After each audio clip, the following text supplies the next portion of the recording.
Hello, j'espère que vous allez bien, très heureuse de vous retrouver pour cette nouvelle guidance intemporelle. Vous connaissez le principe désormais, vous choisissez une carte ou deux et vous découvrez le message qu'on a à vous transmettre. Comme à chaque fois, vous adaptez à vos croyances et religions, ça peut être Dieu, ça peut être l'univers, ça peut être votre ange gardien, ça peut être vos guides, peu importe. L'essentiel, c'est le message qu'on a à vous transmettre et que cela puisse vous aider dans là ou les situations que vous êtes en train de traverser. Alors, pour les personnes qui ont fait le choix de la carte numéro 1, on découvre ensemble votre message. Renforcer sa motivation. Il y a une situation manifestement dans laquelle vous devez, ou vous avez besoin de renforcer votre motivation. Peut-être une baisse de morale, une baisse finalement de régime. Il y a cette notion de retrouver sa force intérieure, son pouvoir créateur, retrouver l'élan de son cœur, rallumer le feu ardent qui vous anime pour pouvoir effectivement mener à bien le ou les projets auxquels vous pensez. Donc, vous êtes démotivé, vous avez envie de baisser les bras. Ce qu'on est en train de vous dire ici, c'est qu'il faut continuer, persévérer et continuer dans votre quête. Voilà pour les personnes qui ont fait le choix de la carte numéro 1, on va la laisser retourner. Pour les personnes qui ont fait le choix de la carte numéro 2, nourrir sa vision.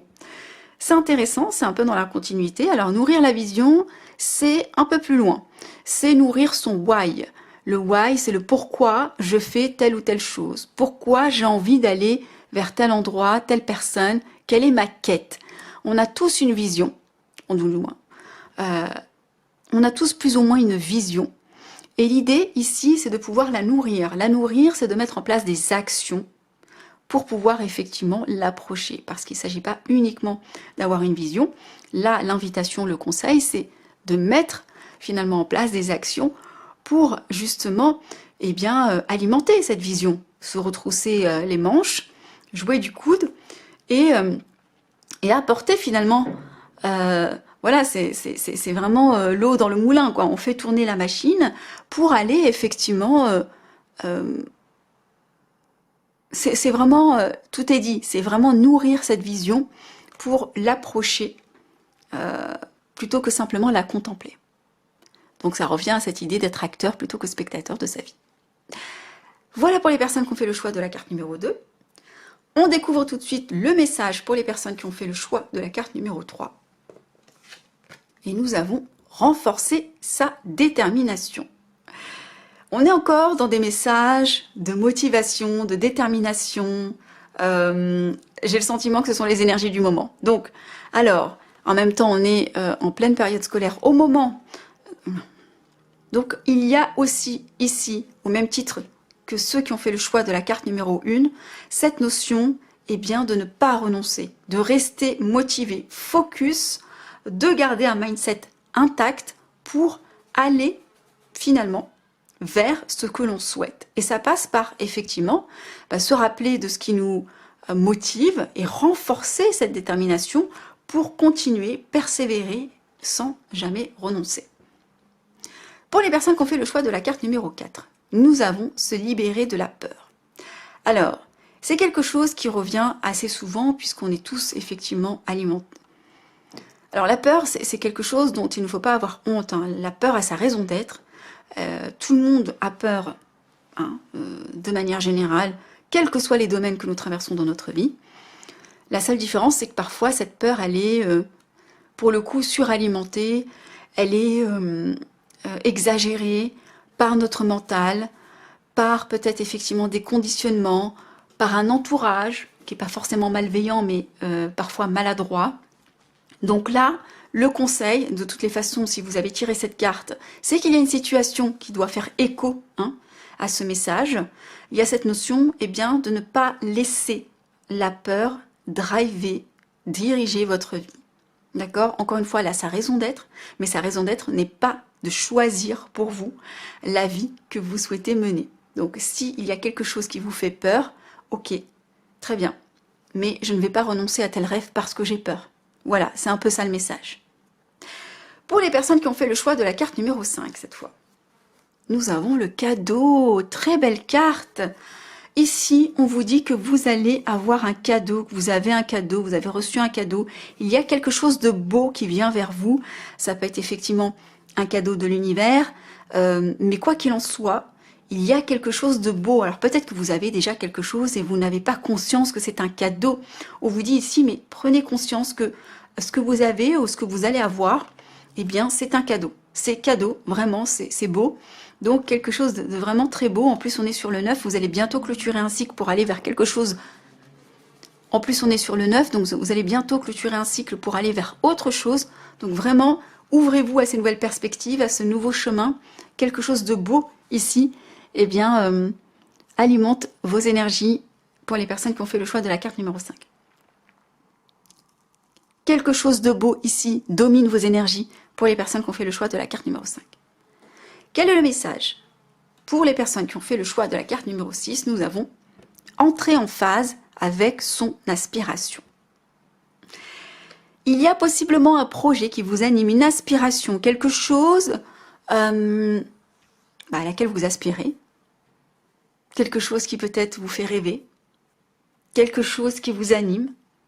Ça paraît même au stade de l'aspiration, c'est encore au stade embryonnaire, vous voyez, c'est un potentiel, c'est quelque chose. Et là, ce qu'on vous demande, c'est d'être en phase avec cette aspiration. Vous avez envie de ça, pourquoi vous faites ça? Il y a peut-être un alignement à avoir. Je donne un exemple.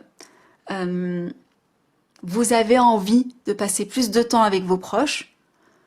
Pourquoi vous choisissez un métier où il faut se déplacer aux quatre coins du monde toutes les semaines? Vous voyez?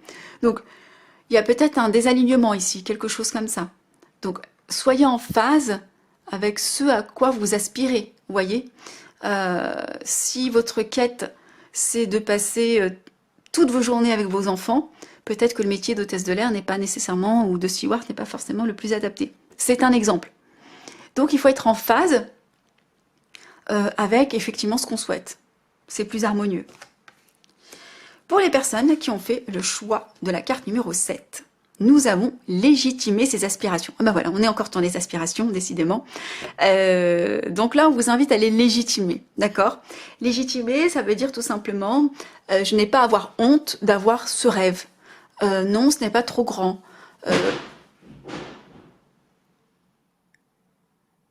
Légitimer, c'est ne pas avoir honte d'avoir telle aspiration ou tel rêve.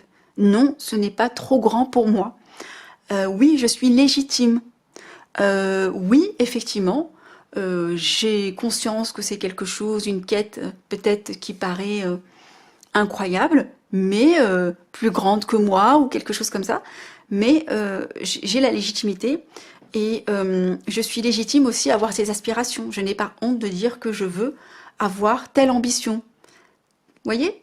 C'est ça en fait, c'est reconnaître ses aspirations, ne pas avoir honte d'en parler, se sentir légitime et les rendre aussi légitimes aussi dans votre vie. D'accord? Pour les personnes qui ont fait le choix de la carte numéro 8, se libérer de la culpabilité. Alors là, le message est clair. Il y a un sentiment de culpabilité qui peut-être vous entrave au quotidien. Suffisamment pour que cette carte puisse sortir et que vous soyez là en train d'écouter ce message. Donc, il y a cette notion ici de « Ok, je fais la paix avec moi-même. Je fais la paix peut-être avec là ou les personnes en face de moi qui éprouvent cette culpabilité, parce que les énergies peuvent être interchangeables. En tous les cas, il y a une situation, peut-être qui vous concerne, ou qui concerne aussi une personne proche autour de vous, dans laquelle il y a besoin de se libérer de ce poids de la culpabilité. Tout est juste dans la vie. Qu'on fasse des erreurs ou pas, eh bien, c'est qu'on devait vivre ces expériences. Ce sont des expériences qui nous permettent effectivement de devenir plus forts, d'avoir une forme de sagesse demain, qui nous permettra peut-être eh bien, d'éviter ces travers parce qu'on aura appris. Donc, laisser derrière ce qui doit être laissé, hein, c'est en tous les cas le message qu'on a envie de vous délivrer ici. Alors c'est peut-être quelque chose dont vous n'avez même pas conscience, c'est peut-être quelque chose que vous portez en lien avec ce que vous avez vécu il y a très longtemps, ou peut-être quelque chose que vous conscientisez de façon très claire s'agissant d'une situation présente. Quoi qu'il en soit, il y a besoin de repartir vers quelque chose de nouveau avec le 1, partez sur autre chose, d'accord? Laissez ce qui doit être cédé, laissez, clôturez ce cycle et partez vers autre chose. Bah écoutez, voilà, j'espère que ces messages ont pu vous éclairer et surtout vous apporter le soutien nécessaire et dont vous aviez besoin. Merci pour votre fidélité à cette chaîne. Prenez soin de vous. À bientôt.